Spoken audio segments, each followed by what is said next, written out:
Hi, welcome back to MensWorldToday. Today, we are diving into a topic most men rarely talk about, intimacy. Joining me today is Colin Richards, founder of Intimacy Matters.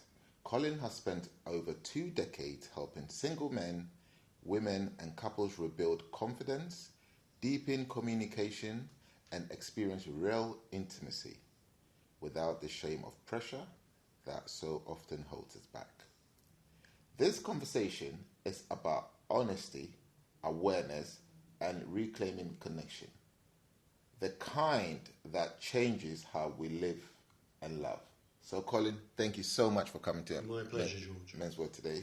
You've worked with hundreds of men. When it comes to intimacy, what do you think most men are actually afraid of? It's about getting it right.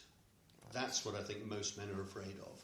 Or rather, getting it wrong. They're afraid of not being good enough, not being able to prove themselves, not being the man that they feel they ought to be, particularly when it comes to another partner. Okay. Fear. Now, why do you think so many men equate their worth with how they perform in bed? Well, that really goes back to our sort of more primal instincts. If you go way, way back into sort of the early days of our evolution, putting it in a rather blunt way, we're only here on this planet to reproduce and survive, or rather survive in order to reproduce. So, putting it bluntly, hunt and fuck. That's as simple as it is. And so, ingrained in our DNA almost, certainly our makeup is the strategies that require that. And for the male, it's about being chosen, because fundamentally it was the female that would be the sexual driver. But if the female didn't choose the male, then he didn't get to reproduce. And there are, historically, hundreds and thousands of millions of males that have not passed their genetic line forward because they weren't selected by the female. So for most men, it's the need to be chosen, the need to be approved of. Now, bring that forward to present day, it's now relevant, when someone's thinking about what type of job they have, how clever they are, what type of car they drive, what clothes they wear. We're all looking to be approved of. And when it comes down to sex, if we're not able to satisfy the other person, we then get afraid of the disapproval we might get. So it goes back to that core sense of being approved of. The survival of your genes. But do you think that's still what most men will think about now? Or do you think, as you said, so now the mindset has shifted a bit. People are still, judging their worth, but not so much purely on the survival. As you said, it's about the materialistic, or I don't want to say, it's important. But draw a parallel with, say, what we eat. Once upon a time, we only ate to survive. Yeah. Now, we eat for many different reasons. We eat to communicate, we eat to have fun, we eat to have interesting food, we eat to learn different about cultures. We don't, when we're sitting down and having that amazing Chinese meal, we don't think about the origins of why we're eating. Yeah. Equally, when we're having sex now, we don't think about the origins of why we are being driven that. So we're so far removed from that now, we don't relate back to it. But actually, if you strip it all the way back, that's where, so it's unconscious. Yes. Yeah. All it takes is that when I'm teaching a male to learn how to be better at foreplay, one of the areas that he's very nervous of is when he doesn't see a response. And it's like, oh my God, they're not enjoying it. What am I doing wrong? The moment the person in a heterosexual situation, a female, responds in any way, she moves, she moans, she groans, whatever, he relaxes. Oh my God, she's okay. That sense of response is basically him feeling approved of. She wouldn't be responding that way if she wasn't enjoying it. She wouldn't be enjoying it if she wasn't comfortable with him. So he's being selected by her at that moment in time, which will relax him and then turn him on. Have you noticed a shift in how men talk about sex compared to, say, maybe 10, 15 years ago? And why do you think that is? In reality, 10, 15 years ago, the world hasn't changed that much. We had porn. What we see sexually on television hasn't changed. But if we went back another 20 years, an enormous shift. Yeah. But I think where things have changed in the last 10 years or so is that men, and let's clarify, men come in all shapes and sizes, all dynamics. You've got masculine men, you've got more effeminate men. Now, a lot of males don't feel they have to conform to a particular genre. So therefore, we've got a multitude of different styles of masculinity. There is a lot more freedom for men to be more expressive in the clothes they wear, and fashion is obviously following on through with that. So that's changed a lot. But I think sexually, nothing really much has changed. How we relate sexually, sadly, I think, if anything, has gone back a few steps, because we're now watching porn on the internet, and there is a standard that's being presented that many of us don't feel that we're able to compete with, because, let's face it, the majority of what you're watching is created, is acting, and various different things are used in order to enhance the scenario. Well, trying to recreate that in your own sex life is quite difficult. Yeah.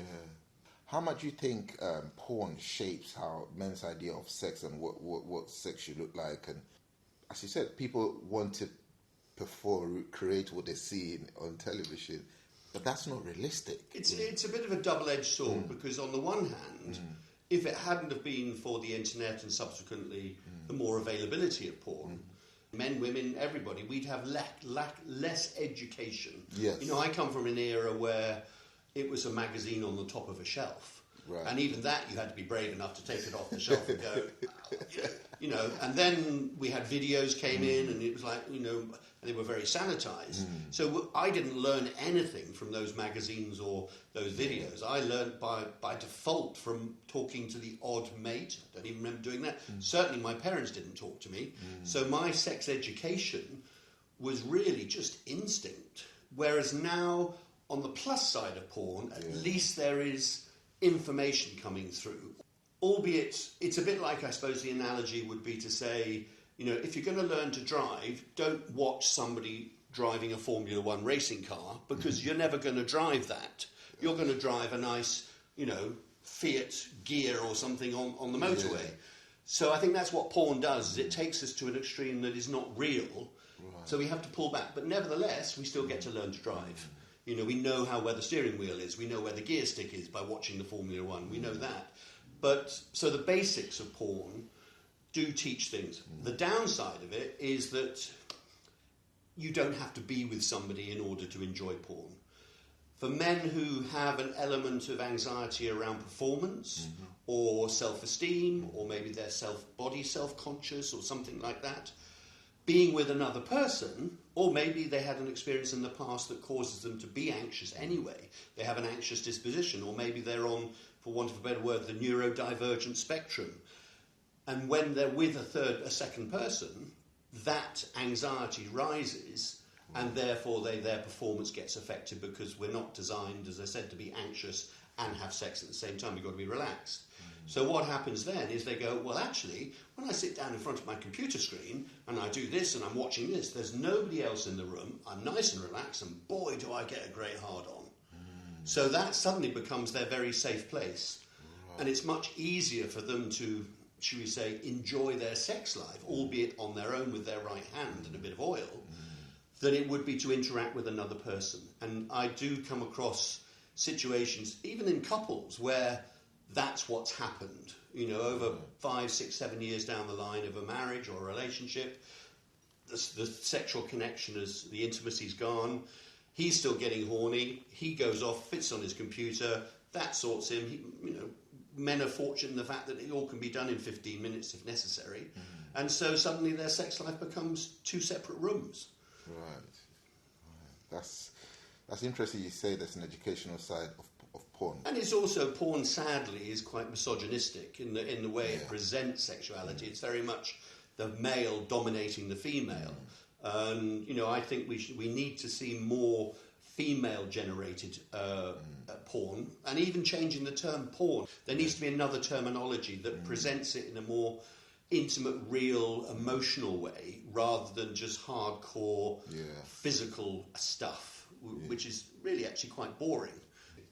But currently, is there anything like that? Is there any educational porn that... In the last 5 to 10 years, when I started, 15, 20 years ago, there was very little, other than the world of Tantra, there was very little out there that was sort of educational. Right. Now we've got many different genres of learning different things. Obviously, Tantra has developed. There's lots of classes, workshops. You've got Shibari workshops. You've got naturist workshops. You've got various different BDSM dungeons, learning how to be dominant or how to be passive. So there's a lot more, should we say, educational sexuality out there. And teaching people. I teach sensual massage as a way to bring it in. So we're now seeing a lot more of that. And even on the media, that's coming through. We're seeing a lot more programs geared around educating people. Why are men so driven to prove themselves sexually? Where does that come from? I don't think all men are driven to prove themselves. There are men who are very goal-driven naturally. In my work, I've come to realise that fundamentally there are sort of three types of males. There is what I call the fast lane driver. Let's go back to those prehistoric origins. If the mother is stressed in prehistoric times, it meant it was a dangerous world out there. Whether it was the wild animals attacking or famine or whatever, she was stressed. So the child then has to come out with attributes that's going to be survivalist. So to be assertive, self-interested, goal-driven, very sexual, in other words, come out and keep the species going by surviving and having sex. That male in today's world might have come from a firstborn child. You know, mums might be a little bit nervous in the first pregnancy, and so that child will come out with more tendency of those attributes. Right. Now, this is nature, not nurture. Obviously, things can change in the environment the child is born into, but if that core dynamic comes through and it's not altered by nurture, then that child might become a barrister, a politician, a man from heavy-duty sales, someone who's in a very goal-driven, very self-interested type role. Now, those are the guys that performance is important for. Her orgasm is his achievement, which means it puts a lot of pressure on the female in a heterosexual environment, or if it's a homosexual gay environment, it'll put pressure on the other person. You'll often find those males will be the top in a gay environment. You know, they're the dominant one. They're never in the passive role. So those types of males will be affected by performance, and I do see men quite frequently who get to their mid-40s, early 50s, and maybe their bodies are a little bit tireder than they should, and they're not quite getting the erections they should, and it's, oh my God, what's happened? Their whole identity falls away because this ain't working anymore. And they're not adjusting to the change in their own sort of natural physiology.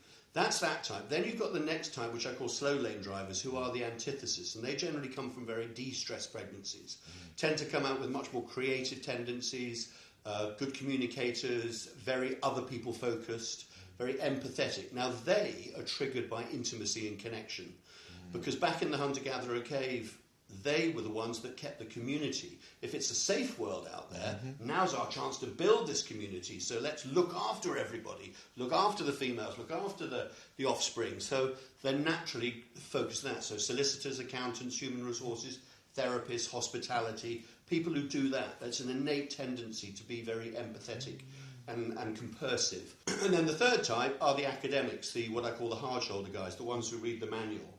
And they tend to be men or males who are very process-driven. You know, they're very into tech, they're very into engineering, they're academic, they're sort of computer programmers, or they're even people who play instruments, they're very focused on that. So for them, sex is very much about getting it right. It's not so much about being the best, it's A leads to B, leads to C, leads to D, and E happens.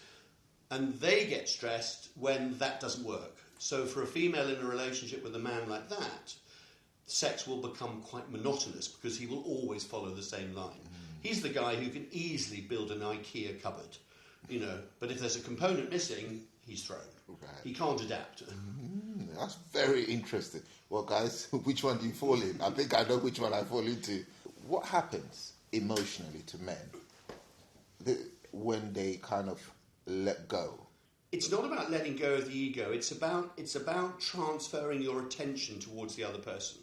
So this word compersion, which is a word relatively new to me, the pleasure of seeing somebody else enjoy pleasure. It's the complete opposite of jealousy. Right. So take for an example to make it a clear explanation. If you're in a couple's relationship and one person gets jealous because the other person is getting attention, Compersion is actually the pleasure this one's getting because this one's getting attention. And I think that's the ultimate connection between two people, to know that what you're doing or you're enabling is giving the other person the ability to really enjoy and be themselves. And that gives them the freedom to relax and let go, whatever it is, without the judgment of the other person. So I think that's what men need to strive to be, is more compersive, because we do have this tendency to be a bit possessive. I don't think possession is natural to us. I think that's come through because of sexual monogamy, which again isn't natural. Go back to that hunter-gatherer situation. It was the female who was the one who was having multiple sexual partners, and us males were just standing around waiting for our turn. No way. It's thought, and there's a very good book called Sex at Dawn that clarifies this, or puts the theory forward, that, you know, fundamentally nature wants the species to reproduce. Well, if the female's only having sex with one male, that means there's only one genetic connection, whereas if she has sex with 7 males, she's now got a body that can assess all those genetic components to see which is the right match. But also, when she gives birth 9 months later, she's now got 7 males who all think they're the father, but only one is. So she's created extra protection. So back in the hunter-gatherer cave, you've got this amazing cohesive unit of females who know exactly who their offspring are, but the males are going, I haven't got a fucking clue. I better look after the whole bloody lot. And then we discovered agriculture, and we started growing crops. They reckon about 30,000 years ago. And then gradually, as crops had to be grown, protected, boundaries, you know, territorialness, we started having to identify who our offspring were, because we needed help to grow the crops. The only way to identify who our offspring were was to take ownership of the female sexuality and say, sorry, you're only going to have sex with me now, nobody else. And then religion, culture and everything jumped on the bandwagon, and females were basically, their sexuality was hijacked by males. Hence why females, the sexual process is at least 45 minutes to 2 hours long. For us guys, we're lucky if it's 15 minutes. That's very insightful. How can partners better support men who feel pressure? I was doing a workshop a couple of years back, a couples workshop, about 8 couples, 9 couples in the room. There was one couple that came in, they were in their 50s, and we had the sort of introductions and everybody explained why they were there and everything. And this one couple, clearly, quite quickly I realised that it was the female that had driven them to come to me, because the male, you could see there was like a slight sort of superior attitude of, I don't really need to be here. Halfway through the workshop, we're getting to the point where the males are giving to the female, so the male partner is giving to the female partner. And we're getting to the part where it's getting down to the stimulation of how to give creative and competent clitoral stimulation within a massage or within foreplay. And suddenly this gentleman just walked out of the room. Managed to bring him back, and what she had said was, oh, for God's sake, darling, we've been together 25 years and you still don't know where my clitoris is. Yeah. And I think that's the downside, and that's the flip chart. Well, rather, that's the challenge for a lot of women, is they don't want to give an instruction manual to their partners, because that takes away the desire. The males are all standing there waiting to be selected, waiting to be approved of. The female, if she comes out the hunter-gatherer cave and there's no males there, well, she ain't going to reproduce. So she's seeking to be desired, and the more males that desire her, the better. But if you're having to go around and give an instruction manual to those males, where's the desire in that? Your question about what can female partners or partners in general do, it's about not in the moment, but maybe over a cup of coffee the next day, or when you're out for a nice meal or going for a walk, is just talk openly. I would recommend that person say, you know what you did the other night? Oh, that was really good. But if you did it this way, oh, it would be even better. So thereby, you're not shattering their confidence and accusing them of being bad. You're actually saying you're doing it well, but you could be even better. And then they'll actually go, really? Well, what, you know, and you have these open conversations. Then it's important for the female or for the partner to explain why that works for them. So it might be, let's say, for instance, I really liked it when you licked my toe. And he's going, really? But I did it by mistake. I'm not sure I'm into that. But obviously that other person liked it. What is it about having my toes licked? Oh, it's so intimate. Or I'm not really that fussed about having my toes fiddled with, but the fact you were doing it and the fact that you were paying attention to my toes meant you were really focused on me. Right. So it's sometimes not the actual act, it's actually the motivation behind the act that the other person could go, oh, he's paying attention. So, I mean, yeah, the takeaway from that is communication, the right form of communication. Yeah. Right. The first thing is for them to be confident and comfortable with accepting that it's good to learn more and not be blinkered of, I know enough, I don't need to change. There is no perfect person. We're all sexually very different, and so what you learn to do or what you do with one person could be very different to the next person. So there's no right way. It's about having a go. It's about trusting your instinct and trusting your intuition and not feeling you've done something wrong if it doesn't work out. Guys who are watching this today, hopefully they'll tell their mates. That's the difficulty nowadays, is that men still feel that if they say to their best mate or their group of male friends, oh, I'm just going off to do this, that their friends are going to go, well, I don't need it, you're obviously no good. I actually think that's completely wrong. I think the majority of guys, a bit like when somebody goes onto the dance floor, they're waiting for somebody to give them permission. Yes. But until someone goes on the dance floor, they won't do it. They'll all stand by the bar knocking back the pints. And then someone goes out there and they go, oh, actually, this looks fun, let's have a go. And they all go together. So be that one who gives other men permission to go out and dance on the dance floor and learn more and experience and not feel that you're going to be criticised or put down because of it. And use it in your dating. If you're sitting in a bar and you're chatting to this guy you met online or just happened to whatever, maybe not in the first evening, but maybe the second time you meet, and they mention that they are taking an online course in learning how to give better foreplay, how would you respond? Every woman goes, I'd sit up and I'd listen, I want to know more. Wow. So the guy standing at the bar with his pint who's just pretending to be the cocky one, he's left in the shadows now because she's going, this one is really paying attention. So it's a really good dating tool to actually explain that you're doing something for the benefit of the other. I'll be honest with you, I don't think I would have been comfortable leading that conversation. Put it in the context of if you were learning how to cook Chinese food, and the person you're with says, well, what are your hobbies, what are you doing? You'd say, oh, I'm taking a cookery lesson in Chinese food. Really? Tell me more about it. What's the difference? It's learning a new skill. It's enhancing a skill you've got and taking it forward. Just because it's intimacy and it's intimate and it's sexual doesn't mean to say that it shouldn't be spoken about. Yeah. The 3 archetypes of men you spoke about. Now, typically, I'm a man, I'm being egotistic, and I've been processing where I fit in. I think I know where I fit in, but I'm going to ask the question, who's the better lover, or who's the best lover, or is there such a thing? Well, each of them bring something to the table. The fast lane driver brings assertiveness, dominance, passion. Right. The slow lane driver, connection, intimacy, pleasuring the other. Hard shoulder guy, let's get out the box of sex toys. Let's try something different. The truth is, your partner wants a bit of everything. Because back in the hunter-gatherer cave, when she's had sex with 7 or 8 males of those different types, she's got the one who's going to protect her, the one who's going to look after her, and the one who's going to get the food in the cave and stop the rain coming in. And so the skill of a present-day man is to recognise what his natural state is. Right. In my case, I am a classic slow lane driver. That's why I'm a therapist. I do things for other people. So I had to learn to be more fast lane. I had to learn to be more, bringing the toys and being experimental. So I had to bring those components in to create a much bigger, holistic skill set than just the one that I was before, which was always a bit timid and I don't want to do the wrong thing, So just recognise what you are and then learn the others. But generally speaking, the ones that I see most of are the slow lane drivers, then the hard shoulders guys. The fast lane drivers, it takes a lot for them to come through my door because that means they have to admit that they could learn a little bit more. If there was a myth about male sexuality that you wish you could debunk right now, what would it be? Size.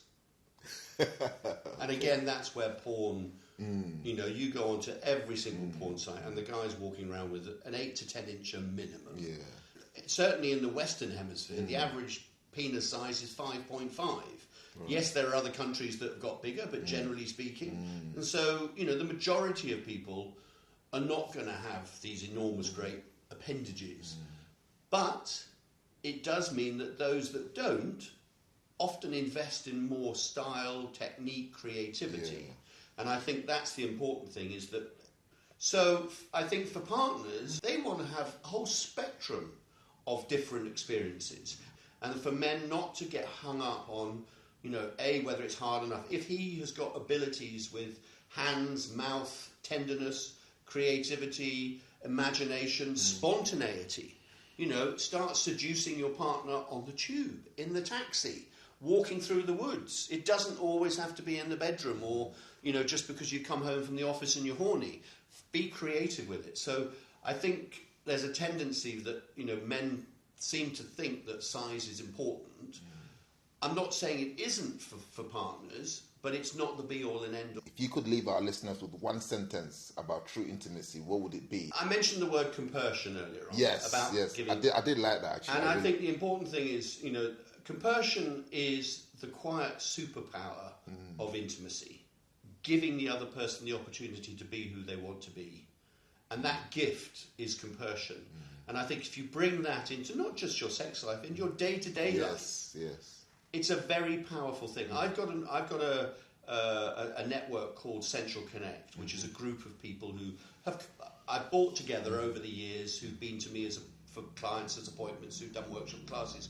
And the interesting thing I noticed the other day when we had 70 people in the room, in a bar in London, and I suddenly realised the whole room was buzzing because everybody was talking to everybody. Anybody that walked in the room, people were welcoming them. These were strangers. People didn't know anybody, but there was this incredible sense of connection because they were all compersive people.